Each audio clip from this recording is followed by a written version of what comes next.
Live on Facebook. Oops, that's the oven. Excuse me.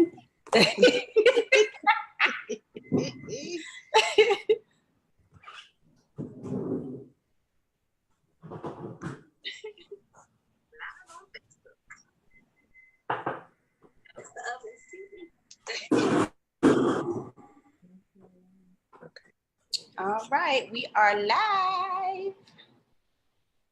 Just share it to my page. Yep, and we are showing up. Yay. Okay, share it. Okay, so I have it on my page now, so you'll be able to share it. Okay. Let me see if I can edit this.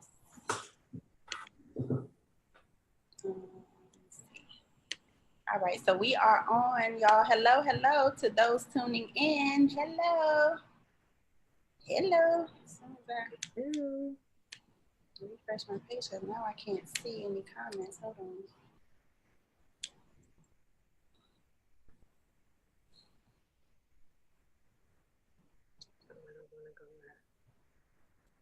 Okay. Okay. Hey, Jay. Hey. Welcome.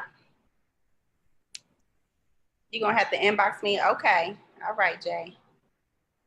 Okay. So we just giving people time to come on. Hello. Let me pull it up on my phone so I can make sure I don't miss any comments. I'm so excited about tonight, y'all. This is going to be so good. Y'all don't understand. I got my sister, Funny. Ooh. Let me just find this page and turn the volume down. Okay. All right. Hey, everybody. Hey, y'all. Hey. How you doing? I'm so excited. Let me find out where's the page that I was. We're just giving people an opportunity to log in.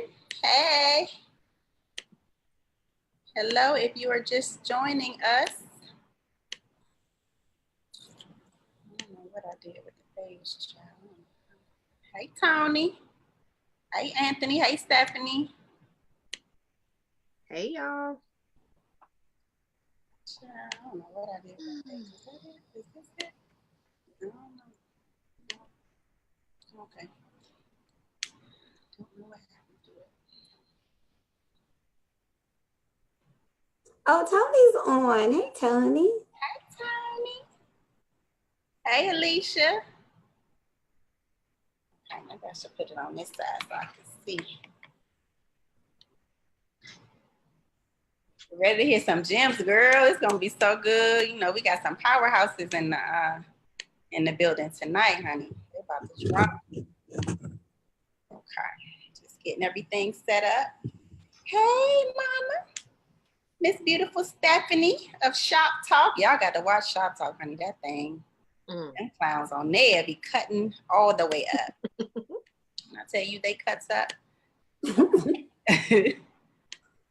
All right. Okay. I think I got everything set up and ready to go so I can holler at my sisters so we can have a wonderful conversation. So, and I'll make sure I got my phone so the comments. Okay, everything good. All right, so welcome everybody. Thank y'all for tuning in to another episode of Relationship Conversations. My name is Siobhan Carter. I am the You Relationship Coach. And what that means is I am passionate about all things concerning relationships, especially the relationship that you have with yourself, because that's the most important. I believe a healthy relationship starts with you. So I have my amazing sisters on here tonight, sisters that I do life with.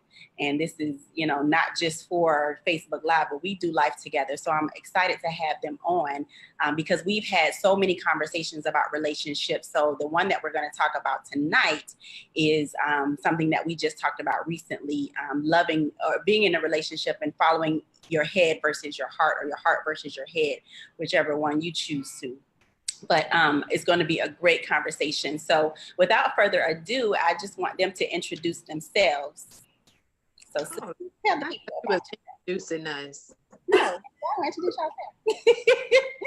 Hey y'all, I am Nephateria McBride. I'm excited to be on live with you all tonight. This is really going to be a good conversation. We're going in tonight, seriously.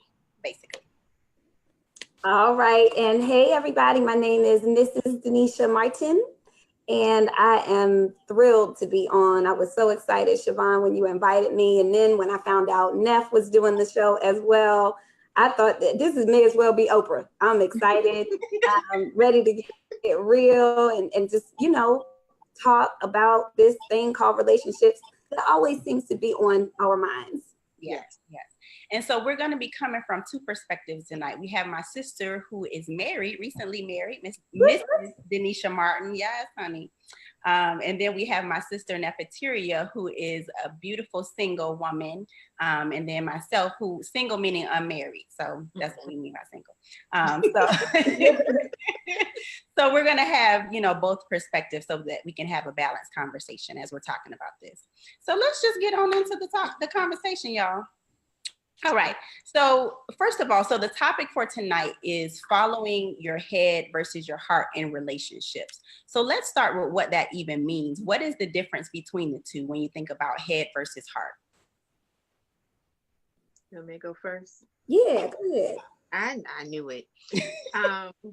So one of the things I was thinking about today is that it's really like doing versus being.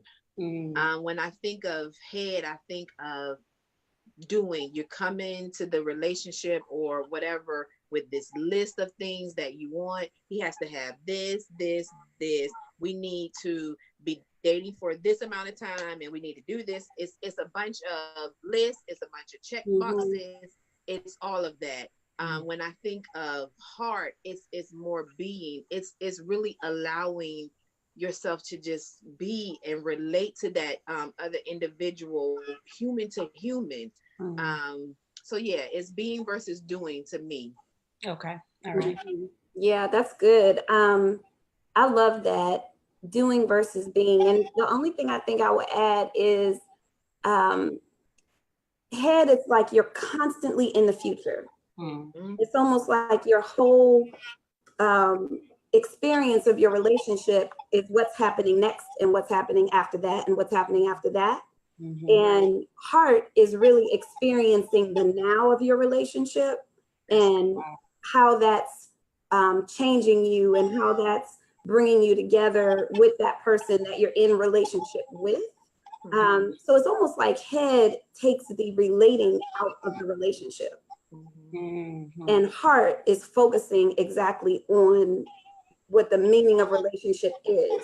Who are you right now and how do I understand you? And in order to do that, you have to do it with your heart because it's a heart understanding versus a logic in your way through to understanding a person, if that makes sense. Yeah. And you know what else that it made me think of? I love the two, the perspective that you gave and the examples that you gave in the definition. And something else that came to mind as I was thinking about head and heart. Head, when I think about head, I think of a lot of external factors that I'm using to analyze. And then heart is more like my internal, going with my instincts, as opposed to, analyzing it and thinking about what should I do and what do people say I should do and all that kind of stuff. When I'm coming from head, it's more internal, like this gut reaction or this, right. So I just wanted to add that because that's what came to mind just now. Yeah, that's good. Yeah. Because when you're head, a lot of times we're destination focused, and that other individual becomes an object, really just, I'm not really trying to figure out what the character of the man or the woman is. I'm just trying to get to some specific thing that I want, and you're just a means to an end to get to what I want. That's it. And that's the head part of it. And then the heart part of it is it's the journey. Yeah. So the head is like, we got to get there, when is he going to do this or that? Or if it's a guy, when is she going to show up like this or that? But the heart experience of a relationship is that journey that you're going on together, where you're growing together and really getting to know each other and the relating as you go. Yeah. Oh, this about to be good. Okay. All right, I got to calm down. Okay. Yeah, I get excited. Hey, Nick Tuck. She said all of her favorite people. Okay, so let me ask this question. What would you say is the true purpose of the relationship? So we're talking about head versus heart in relationship. What is the true purpose of a relationship? So I'm sorry. Go ahead. Go ahead. So I was thinking on this question because it's multifaceted, and I have to admit that my relationships have served various purposes along the way. But the one word that comes to mind that encompasses every relationship for me is healing. Relationships for me and my perspective is really about your healing, because when we get here, we are innocent, we're pure. Yep. And then the moment we live 5 minutes, that goes away. We instantly start trying to fight, scratch, and survive. And with that type of focus, we're going to end up hurting people and hurting ourselves. Yeah. So then as we become conscious and aware and we start going through our own personal journey, and that's why I love your focus of the relationship with yourself. Yeah. Because firstly, that relationship is a healing one. And then as you're healing and loving yourself, you can do that with someone else. Yes. And it's your issues and stuff and their issues and stuff and your blessings and strengths and their blessings and strengths all coming together to create a loving, healing journey together. So that's what it is to me. That's so good. That's so good. The word that I would add is growth. I'm just coming to the realization that whether it was a good relationship, a bad relationship, everyone came to teach me something. Right. So nothing will be wasted. So growth is my word, that the relationship that I'm in now, like, he is making me a better woman. Like, he challenges me to deal with my stuff. I don't always like it. But he sharpens me. Like, the friendship is growing. So like I said, whether it was healthy, whatever, nothing was wasted. I've learned from each situation, and this one in particular, like, he is stretching me. Like, and I've told him, like, you are really making me become a better woman. Like, I can't remain the same and be in friendship and relationship with him. Right. Oh, that's so good. And you know, something else that came to mind, this is some good stuff. I love what you said about growth and healing, because it's like, that is so key. Like, we can do the work on ourselves and, you know, God can work in us and heal us. But there is another level of healing when we are in relationship with somebody else. You know what I mean? Like, because it's like a mirror. They are showing us what's in us, things that we may be blind to or we may be in denial about. But here's this other person that is like, you know, okay, let me point out some things in a loving way, you know, not the way it shows us. But it's a way for us to see ourselves, you know. And another thing, what I was thinking about was something Iyanla Van Zant said, that a relationship shows us the capacity to give and receive love. How much capacity do we have to give and receive it? We don't know until we get into a relationship. So it's like, yes, that is so good. That is so good, because you bump up against your own limitations, and you realize, okay, I need to grow in forgiveness. Or I need to grow in understanding, or I need to grow in patience. Hallelujah. You know, so you realize, like, okay, this is the amount of patience I've amassed to this point, and my capacity has been reached. And then you go back to the you relationship with yourself, and to this relationship with your creator, to expand that capacity. And then you can go back in and then develop your relationship even further. Yes. So we have set the foundation. We talked about head versus heart, what that means. We talked about what a relationship means. So what would you say to a woman who is fearful when we're talking about getting into a relationship, who is fearful of following her heart in dating? You know, she's been in situations where she's been hurt and it's like, you know, I've given my heart before and, you know, he did this and he did that. So I'm afraid to follow my heart because I may end up getting hurt. What would you say to that woman? Well, to me, it's back to the healing. And I might end up sounding a little bit like a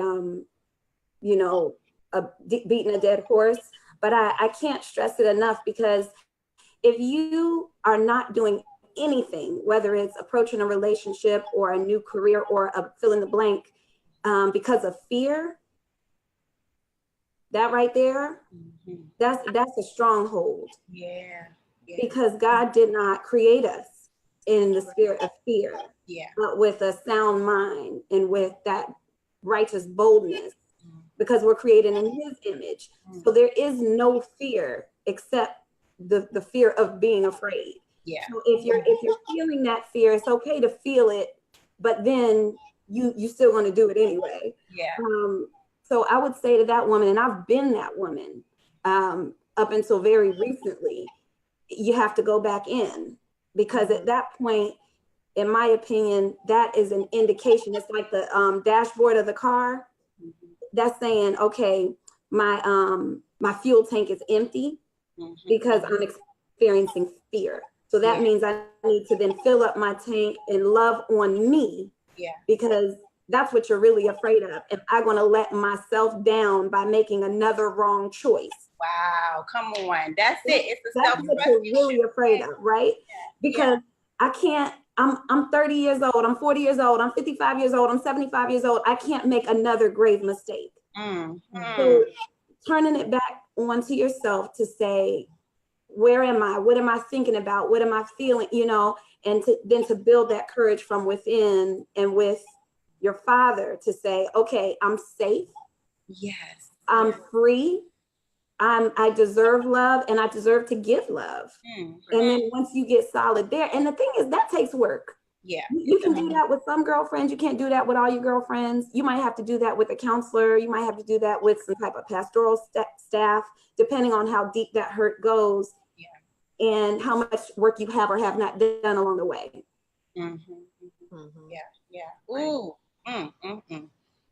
So I'm the fighter of the crew, right? Yes, yes, I am. I know. And I've been that woman that has been hurt.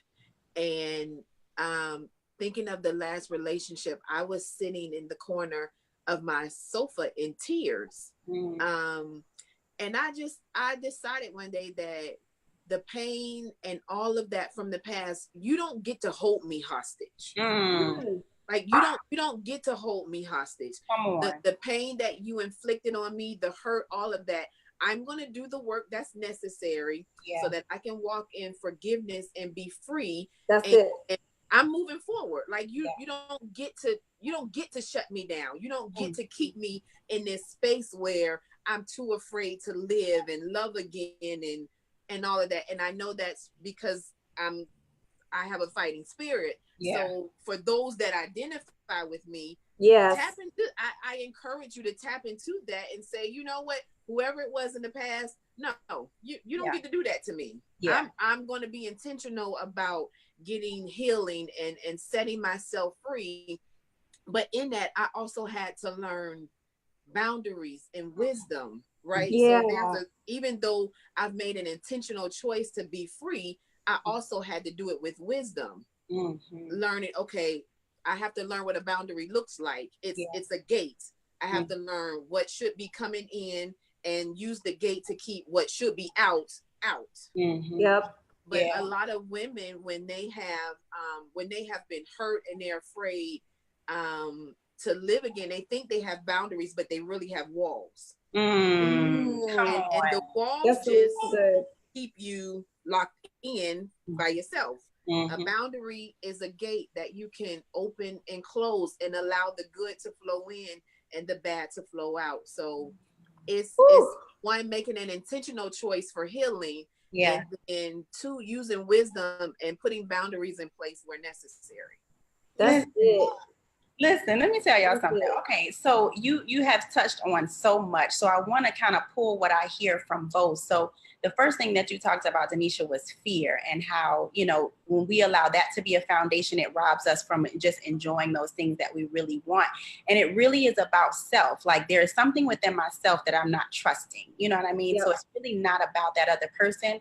It's, you know, I've made the wrong choice before, so I don't trust my decisions. And I know that was me for a long time. I don't trust my ability to make a healthy choice in relationship. So that's what I was dealing with. And then I had to go inward and have conversations with myself, you know, through therapy. I gained tools through going to Real Women, which is an amazing organization that we're all a part of, and just having those support groups where I learned how to tap into, you know, my own voice and understand how to go internally and just have that dialogue with myself to forgive myself for the choices made, and understand kind of what Neph was saying before, that it's lessons learned, that nothing that we go through will be wasted. So if I shift my perspective of what those relationships were, then it's like, man, you know, it's not that they were bad. They taught me something about myself. And that's really the key, that learning, because I feel like when we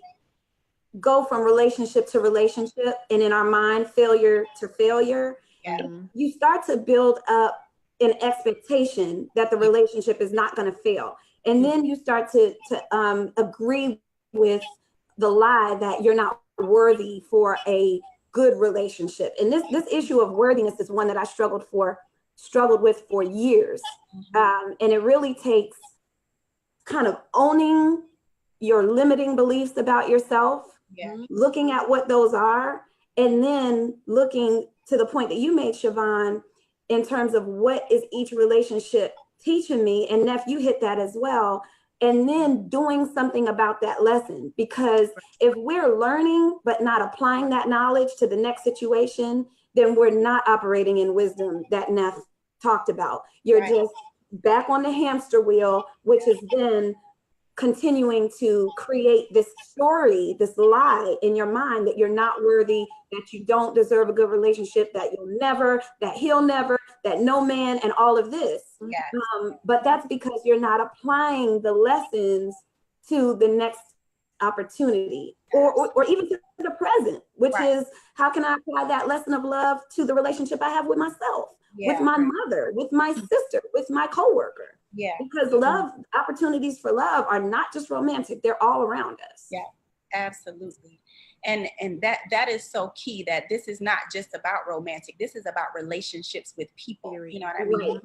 Because it's applicable in all areas. And something I wanted to piggyback on that Neff said is almost like telling our past, you don't get to have control over my present or my future. You know, I'm not giving you that much power. So it's taking our power back and not, you know, submitting to what happened in the past. We have the power and the authority to change our situations, to change our viewpoints, to change how we choose to live life if we want to. Like, we are some powerful beings when we really tap into it. So I love that you said that. The fighter in all of us, and definitely the fighter in you, but the fighter in all of us is like, no, you're not about to do that. Yes, I went through that. It was painful, but what I'm not going to do is let you dictate how I live my life right now and in my future. So yeah, I love that. I heard a quote today. She said, I am not obligated to be who I was 5 minutes ago. Come on, just 5 minutes ago. Right. Not 5 years, 5 minutes. No, I'm somebody different. No. So good. Yeah. And you know what? When you tie that back to head versus heart, like your head will have you rehearsing those same thoughts. This relationship is going to be just like the last one. So you can really sabotage the relationship if you stay in your head. But when I'm in heart, I'm operating from my core. So I'm exuding a different being. Just even you saying that, sabotage, that was a trigger for me, that word, because it's the thinking. I mean, a lot of people have heard of this book by Joyce Meyer, Battlefield of the Mind. And I like to listen to it on the way to and from work. But what we're thinking about is so important across the board, but particularly in relationships, because it's garbage in, garbage out. And, you know, I'm gonna go there. If you watching Real Housewives or whoever every doggone day, and TMZ and Twittering and, you know, Instagramming and all of this, and literally idolizing, you know, kind of fake representations of Buddhism. You're telling yourself more lies, and it's the expectation and the fantasy of the expectation and so on and so forth. So it's going to fall down, and it usually picks the time to fall down right smack dab in the middle of the relationship that you happen to be trying out for the moment. So that's really important. That sabotage can be a real thing on both male and female side. Right. It is real. It's like, it's that little indicator. It's like, uh-oh, you're about to go too far. Let me do something to snatch you back. And I've gotten to the point where I've done a lot of work. So it's like, I can really tell when I'm about to go there. And most times either I talk to myself or I reach out, or, you know, okay, I'm having these thoughts or whatever. And it's like, I can feel it, like it's getting too good. So it's like, let me find something to pull me back, you know? So yeah, but that sabotage is real. And it usually comes when we feel like something is too good to be true, or, you know, when we feel undeserving. The worthiness. Worthy. Wow. So this is good. So one of the things that came to mind as we were talking, so we're talking about, you know, head versus heart and some of the things that we've learned. So someone that's watching this may be like, well, how do I not allow my head to run my life? How do I not live in the past? How do I, you know, operate more from heart so that I can really have access to the things that I say I desire relationally? So how do you answer that question for someone who just may be trying to figure out practically, what does it even look like to make a shift more from heart than head? I think for me, it was a lot of self-assessment, really having to kind of strip down, again, the lies that I was telling myself versus what is the truth about me. And for the woman that's out there that doesn't know where to start, you know, and I'm speaking from, you know, your experience with sexual abuse or domestic violence and the whole gamut of extremes. You have to look for the truth about who you are. And if you don't know it, it's in the Bible. And again, I'm sorry, but I'm going there. That is where the truth is about who you are. And when you start to build up yourself with the truth, you're a loved child of God. All the truths that are in there, you're marvelously and wonderfully made, and all the different things about you that make you special. You're the apple of God's eye. You're in the palm of his hand. You can't help but to feel a peace and a sense of freedom and a sense of release from the bondage of the lies you've been telling yourself. So once I did that self-assessment and I accepted the truth about myself, that I'm light, that I'm love, that I'm pure, that I'm lovely, I'm wonderful, that anybody would be blessed to have me in their presence. Those kinds of things. And not from a conceited standpoint at all. I mean, from the truth standpoint. This is how I was created. Yes, this is how I was created. This is who I am at my core. This is who I am before I'm a woman, before I'm a African American, before I'm 4'11" 3/4. Like, this is the essence of my spirit. Once I connected with that set the foundation. And then, real talk, counseling. Sure. Right? Look, it's because, real. You know, this is my second marriage, and I did not want to recreate the mistakes of the past. And, you know, it was too important to me to not do the work. I mean, we do all kind of work on the nails, on the hair, and so on. The fact that we wouldn't do it on our heart and our mind is not fair to us. So I think that was kind of the beginning of my shift to self-assessment, counseling, and then really creating a circle of, you know, my village, who I have right here, to remind me of these things when I get off track and to do life with. It has just been absolutely huge for my shift. Absolutely. Mine has kind of been the same. It started with me doing soul work, where first I was just in a place where I really, after divorce and another failed relationship right after divorce, I didn't know who I was and what I was doing. And I wanted help. I wanted to be better. I wanted to be healthy, like across the board, which meant I wanted to be healthy emotionally, spiritually, all of that. So I started going to counseling. I started going to Real Women, where we do soul work, personal development work. So it was a combination of Real Women, counseling, and then I just decided, like, I want a healthy relationship. Yeah. And I don't know what that looks like, but I know that a healthy relationship starts with a healthy me. So I'm doing the work on me. So if I'm working on being healthy, then hopefully I will attract something healthy. So that's what I sent out to the universe.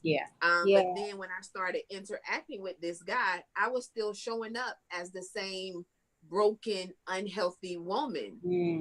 And I recognized that I was pushing him away. Wow. Right. That's good. So I had to take a step back and say, like what is going on? And it was then that I really started this resetting process where I started telling, I don't want anything from you. All I want to do is to be your friend. That's so All I want to good. do is to get to know you and build friendship. I'm not trying to get engaged. I'm not trying to get married. I don't want any of that. All I want to do is to get to know you. Oh my God. That shifted everything. Everything. So that was the start for something really different and a beautiful journey for me. And listen, that's a good segue. So everything they said, I did that too. So that's my how is their how. All that. So I don't need to go into that. But because I think what you just said is a great segue. When we're talking about relating in romantic relationships, let's kind of shift into that and just how we relate to men. I think oftentimes many of us women, we talk about men have done to us, but let's talk about the damage that we have done to men. Because a lot of us play the victim, honey. We play the victim. We get that victim card and we wave it and we, do all these things. But what about the hurt and the damage that we cause to men? Talk about what that looks like. That. We can all tell a story about it, honey. Listen, it's so important. This topic is so important for so many reasons. And we could literally talk about this for another 4 hours. But here, this is where I want to start on that topic. The media and society do not want us to love each other. Yeah, that's true. We all need to understand that that's what's going on. Black love is under attack, and love, period, is under attack. And if you don't believe me, watch 5 minutes of the news. It's all fear mongering. And it's divide and conquer. And when you really think about the dramas that we play out and allow ourselves to play out and recreate, half the time we're emulating something that we saw. We have the opportunity to choose forgiveness, to choose a gentle response, to choose love, and we no, or whatever. And it's painful to them and it's damaging to us. And we keep repeating that cycle because the thought of pausing for a minute and saying, you know what, you're right, I didn't do XYZ, and I can see why you would be upset about that. That is so foreign to us, to have humility in our relationships. And what you said, Neph, is so spot on. That's how I met my husband, meeting him and telling him I'm only interested in friendship. It just created a completely different dialogue. And I have to step back for a minute, again, being very transparent with you two and the Facebook world. I had to realize that I was idolizing the thought of getting married, not even marriage. I was idolizing the thought. So months before I met my now husband, I had an epiphany that I was so caught up in the thought of getting married that this is so whew, in the very first interaction with the man, I'm talking about, good morning, you look pretty today. Yeah. I noticed that in my mind, I looked at him and said, maybe that can be my husband. Yeah. Yeah. I can still relate to that. Yeah. Yes. Yeah. Like, Been there and that. Yes. really? I'm just, yeah. And you We don't in the even gro- know him. Yeah. Yeah. Look, don't know a name, Yeah. don't know nothing. He simply said boo to me, and all of a sudden, maybe that can be my husband. Yeah. Yeah. Or you see somebody in church or something, you be like, huh, okay, that's a good candidate. Yep. Yes. Or worse yet, see somebody on social media who you don't know and don't even have any mutual friends with. Yeah. So for me, that scared me. That let me know you're out of control. And especially when I thought about how many relationships I had entered into that started with that thought. Yeah, absolutely. And that led me to what you said, Neff, is I am out of control. I'm idolizing the thought of getting married, which is causing me to completely mistreat these men. And I don't mean I wasn't nice to them. Oh, I performed, honey. Yeah. We know how to turn it on now. What? I mean, I'm talking about I mistreated them because I never gave them a chance to be who they really are. I never gave them a chance to tell me what they really think. I never gave myself a chance to show up authentically in the relationship. And so 2-3 months into it, we're looking at each other like, who are you? Right. Because from the beginning, it was set up incorrectly. And because men and women go through that time and time and again, that in itself is emotional abuse. Yeah, absolutely. It really is, whether you mean to do it or not. Yes, and it's a form of objectifying. Like, I'm not seeing you as a human being. I'm seeing you as an object to get me to where I'm trying to go. That's it. A means to my goal. Yeah, we talk about men objectifying us, but we objectify them too because we're trying to get them somewhere. That's right. Theirs is more in the here and now, often driven by sex and what have you. And that's how they're made up. But we're made up from the heart. So we're going to mold you, shape you, and teach you into what we need you to be. And that's even more dangerous to me. I think that's real subtle. That's real sophisticated. It's mass. Like, I'm here for you. I want to be here for you, but I'm really manipulating myself. I'm serving myself. I'm here to serve myself. Yeah. Woo, it's good, y'all. Yeah. I don't even have anything to add because I have objectified men. I have had a sharp tongue and emasculated a man, disrespected him because you're not really trying to fit into the box that I'm trying to put you in. So guess what? I'm gonna tear you down with my tongue. Right. I have done all of that and not until I started to do the work on myself did I realize the pain and the hurt that I had inflicted on others. Yeah. That's so good. Because we're good at playing victim. We're the damsel in distress. We're the ones. We're the weaker vessel. All of that, and it's the thing that is so divisive about that and insidious, quite honestly, about that is we actually have so much power and opportunity in our divine femininity to heal the men in our lives. Ooh, come on. Let's go there. When I'm thinking about a specific conversation I had with my husband and the power of a soft response. Come on. When you see your man upset, and even if it's directed at you, to simply walk over and lay your head on his shoulder while he finishes expressing himself, that's your divine femininity. That feminine energy. That thing is real. It's real. And it helps them to get in touch with their other side, with their more sensitive side, and helps them to express. So many of our men, we're losing them to stress-related illnesses, to heart disease, to stroke, to all this stuff because they have a more difficult time letting things out because this society is not set up for them to emote the way it allows for women to emote. Yes. But inside of your safe relationship, you can create a space where they can express themselves. And that is so important. Yeah. Yeah. So the question that comes to mind is, how do you even begin to develop that type of relationship? You know, because you have a man who is coming from experiences, and he may come in it thinking whatever, or playing games, or whatever he may be coming with.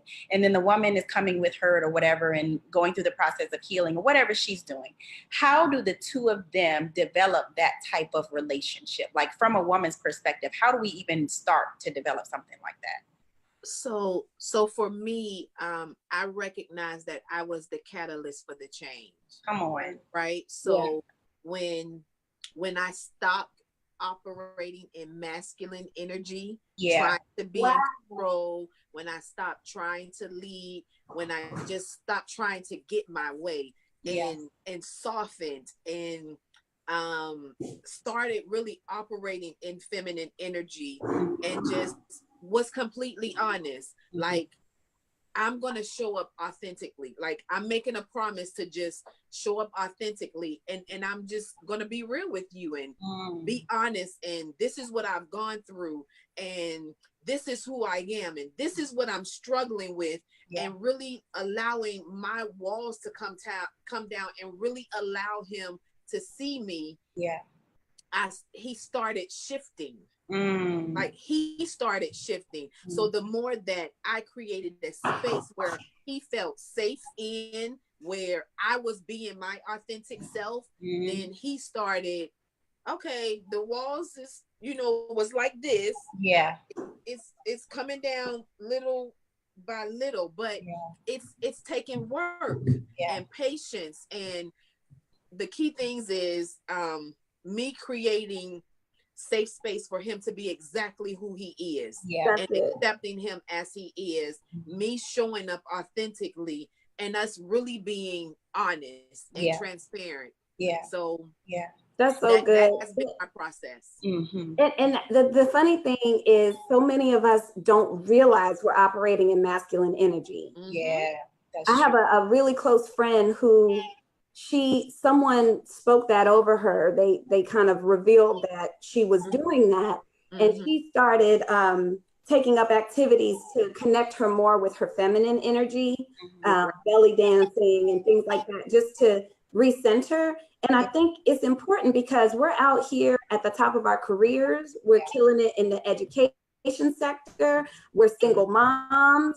We're doing a lot of leadership things that is shifting us into that kind of alpha dog type of mode, and we don't even realize it. And then when we have an opportunity to be in a relationship, it's hard for us to shift back, and we don't necessarily realize the power in the feminine, but it is so powerful. The man is the head, but the woman is the neck. Come on. You can't turn that head without the neck. Come on, grandma. Then grandma used to say that. So that's important. And the thing is, you come back with a soft response, and then sometimes I had to realize you have no response to Danisha. You don't get to say anything right now because your husband, y'all not gonna like this, your husband is talking now, so you don't get to rebut every other line that he's saying. You get to listen attentively and understand what he's saying. And if you have anything to say, it's a question to get further clarity. And then you be quiet and think about what he said. You don't be quiet so you can get your retort together. You truly listen. And this is the thing. I can't promise that every man is going to respond in kind, but my experience has been exactly what Nephateria shared, and that is the more understanding and patience and being quiet while he talked and really gaining understanding that I did for him, the more he naturally did for me. I mean, it just was a natural response because respect begets more respect, and love begets more love. And I think a lot of times women are so focused on being loved, we're forgetting about giving respect. And a man's number one need is respect. Absolutely. We don't want to do it because I ain't finna submit to no man. And listen, yeah, there you is want to be happy or you want to be by yourself. Yep. Right. You get to choose. Yeah. But there's a humbling that takes place. Right. And I just had to go through this yesterday. I was having a dialogue and my mate and I, we weren't on the same page, and I couldn't understand, like we were just not seeing things eye to eye. And so I was like, am I tripping? Like, what is going on? But there was a humbling because a part of me just wanted to be right. I wanted to, to be right and have him see it my way. But so I had to take some time. I had to reach out to Neff because I just wasn't getting it. I needed another perspective. Call a friend, yes. Call a friend and reach out. The way he was explaining it, I just wasn't getting it. It didn't make sense to me. So I reached out to her and she helped me to see it from another perspective. And then she challenged me to look at myself. So now what that did, I had to be humble because I'm like, dang, this ain't about right or wrong. It's about understanding. So let me take a look at myself to see what is this really about? Is this about something that he said or what he was planning to do? Or is it about me? I'm being triggered. And now this is something from my past that's coming up in this situation. So I had a choice to make. I can either try to be right and hold on to my pride and not be understanding, or I could choose, you know what? Let me take a step back and humble myself and look at me for real. That's the perspective that I chose. And it just, we had an amazing conversation when he and I talked again. And it was like, I understand where you're coming from. And so he was able to share more of where he was coming from, because he was like, I just didn't get it. And I was like, well, let me share with you what was going on within me. I was triggered, and so. And so we had an amazing conversation about it, but it could have went so many other different places. No, this is what it is. And it could have become divisive if I did not humble myself and say, let me try to understand and look at myself and see what I'm bringing to this situation. That's so good. Yeah. It is. And the looking at yourself part too is like, you have to, you've mentioned this a couple of times, but you have to honor the different facets of yourself. Yeah. And so if you're being triggered, it's like, well, what part of me is being triggered? Is it the little girl who didn't feel heard and had to fight to, speak up in a really big family, for example? Or is it, the adolescent in her first relationship that felt betrayed and embarrassed? Or what part of me, what damaged remnants of me are flaring up at this moment? And let me give honor and kind of respond to that aspect of me. And that's a part of the humbling, is taking care of you, taking care of yourself, which gives you the freedom to then give the respect, the love, the honor that your mate deserves. And then it can kind of come together. And the other thing, this might take us in a tangent, but I just want to offer this, we can come back to it, is we're talking about responding in potentially contentious situations, but there's also a proactive energy that we can bring to our communication with our men. How often are we really pouring into them? How often are we showing absolute 100% unadulterated gratitude to them? How often are we letting them know, when I see you get up and go to work in the morning, that just does something to me. Like, I am so grateful that you care enough, that you're responsible enough to go out there in that big wide world and take care of us the way you do. Right. I mean, what man is going to be like, but what you need me to do for you? Not from a manipulation standpoint, but from an honest to goodness, pouring into your man at every chance you get. And on top of that, do it in public. Do it in front, edify your man every chance you get, because society is telling us to talk about your man behind his back. Embarrass him every chance you get. No. My man is a king. He looked like a king. He talked like a king. He shown up is. Mr. Martin, if you're watching. That's right. Say that. Oh man, say that. Those are such great points. Like, I wanted to lift up something that Siobhan highlighted. When you're on this journey for healthy relationships, whether you're single, whether you're married, whatever, you need a circle. Right? You need a circle, and you need people in your circle that are going to make you stand in your truth. Yes, yes. Right. And you need people that are going the same way that you're going, because it could have went another way when she called me too. I could have said, girl, listen here, you don't need to be da da da da da da da. I could have Exactly. caused more division. Yes. Yes. Kudos to you, Neff. That's so good. Right. So you need to know who's in your circle, and those people in your circle need to love you and to be able to challenge you. Because guess what? My daddy is in my circle. Yeah. And he told me one day, so essentially he told me, you need to work on your mouth. I know that's right. The truth will set you free. Every man wants to be respected and built up, and you need to watch what you're saying. And like, he went in on me on the phone, y'all, right? But that's what I needed to be better. Right. So for for the first time in this relationship, I have invited my dad in my circle to give me perspective and wisdom, and to challenge me to be a better woman. That's awesome. Yeah, whether you're a man or a woman, you need a circle, and you need to check who's in your circle. Absolutely. That's it. And I was going to offer, you may be a woman who laments the fact that her father is not in her life, or doesn't have kind of a neutral male party that she knows loves her unconditionally. But there are resources. I specifically sought a male counselor so that I could have a safe space to observe a man in communication, in healthy communication. And so I was able to use that dialogue and use that space to observe myself in communication. And there were times where I realized I'm not saying the truth to this man.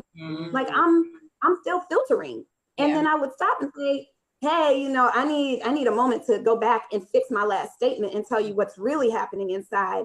And that started to translate in my relationship. So I could speak up and have a more authentic voice in the present, instead of having to realize I've told some mistruths along the way, trying to, fix it or whatever have you. So even if you don't have what Neff shared, and if you do, that is fantastic, or a brother or a guy friend or what have you, you can still seek out that male companion, so to speak, so you can try to practice healthy communication. Absolutely. So the main thing is be intentional about finding what you need. Like she said, if you don't have it in your life, find out where you can get it. You know what I mean? It's out there. And I had a male counselor as well. And then what it helped me to see is I had a cousin who's been in my life for a long time, a male cousin, but I didn't see him as a safe space until I started to look at myself and my viewpoint of men. I was grouping him into the category of other men because I felt like I couldn't trust any man. Wow. So he's always been a safe space, but I wouldn't allow him to be that for me until I started to work on myself. So then my eyes started to open because he was consistent. He was consistently there. And then I was like, oh, well, maybe I can just, put my toe in the water and share this little bit with him. And then I'll start sharing this little bit, and he was consistent in being there. Every time I called, he was there, so it just showed me that it's okay for you to let the walls come down and allow your cousin to be there for you. So now I have my sister, Neff, and then I have my male cousin, so that I can get a man and a woman's perspective, so that I can have a balanced viewpoint, because it's helping me to create healthy experiences. That's it. That's so good. Mm-hmm. So listen, y'all, we done talked all for a whole hour. Can y'all believe that? Like, it's 8:54. Like, wow. This feels like 5 minutes. I know, because there's so much that we can talk about. We may need a part 2 because it's just so much that we could talk about. But I think that this was such a needed discussion, and we hit on a lot of things that I hope that you, as the viewers, were able to glean from. And we had some comments in here, and we weren't able to get to all of them, or get to any of them.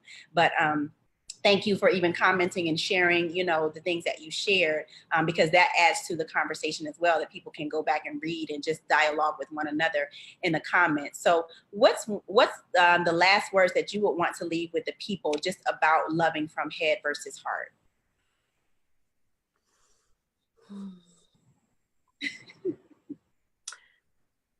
Learn to relate human to human. Mm-hmm. Yeah. That's good. Yeah. I would offer slow down. What you say? Slow down. Slow down. Slow down. Slow down. There's no rush. There's no destination. Just slow down. Yeah. Yeah. And I love that because I was talking to my boss. And so I told her about the relationship that I'm in. So we're 6 months in. So she's like, oh, well, is it a wedding coming up soon? Ma'am, no, we're just on a journey. Like, why are we trying to get somewhere so fast? Like, we just enjoying each other's company. You know, it's like, it doesn't have to be so rushed. And so, you know, it'll flow where it flows, but it's just like, I've been married before. He's been married before. Like, we're not in a rush to get somewhere. We are enjoying where we are. We have a goal that we want to get to, and we're both on the same page about that. And we have, you know, but it's okay. We don't have to rush. We just don't, you know. Because head says, do it now. Like, do it now. Yeah. And heart says, we're just in a beautiful dance. And we're dancing on the same page, you know, and just, we dance. Can we just dance? Like, right. The heart is dancing and the head is running. Yeah. It's like, oh, we got to get somewhere so we can get. No, we don't. We really don't. We just enjoy the journey. So I love that. Just slow down. Slow down. Well, this has been an amazing conversation. I thank you, sisters, so much for sharing. And someone has already said, Tanya said, thank you, ladies, for sharing. And part 2, please. So we're going to have to come back for part 2 with some more of this good conversation, because this blessed my soul, and I hope it blessed your soul as well. And just as a kind of a segue into what we are working on, Neff and I are working on a workshop or a series or whatever you want to call it, called Relationship Renovation. So we really want to take 10 women through a 6-month process, an in-person 6-month relationship renovation process to really talk more about this kind of stuff, because we are passionate about this. This isn't about us, you know, trying to be experts. We're living this out, and we want more women to experience living from heart versus being in our heads. So I'm going to start posting stuff about that now that I put it out there, relationship renovations. I'm going to start posting about it, and you can see how to register and everything, because we want 10 women. It's going to be an intimate group. It's in person. So if you're in the Maryland, Virginia, DC area, we want to connect with you and walk you through this process so that you can just unlock some things that may have kept you bound. So, and it's just 10 women. That's all we need. So we're going to put the information out there. Please share it with your girlfriends who could benefit from this. It's very affordable. We're not trying to break the bank. We just want to help you get the relationship results you desire, starting with yourself. So, yeah. So we just wanted to put it out. Thank you so much for inviting me. This was such a good conversation. Yes. Thank y'all so much. I love y'all to pieces. Thank you. We love you. Dropping some gems, Neff. Y'all bring it in. Group hug. Group hug. Thank y'all so much. So for the next 2 weeks, I won't be having relationship conversations. I'll be out of the country on a much needed trip to celebrating my 40th birthday, but I will come back in 3 weeks. I'll be back in 3 weeks for another powerful conversation. So thank y'all for tuning in. I love y'all, and I will see you next time. Yay. Good night, everybody. Good night. Let me see.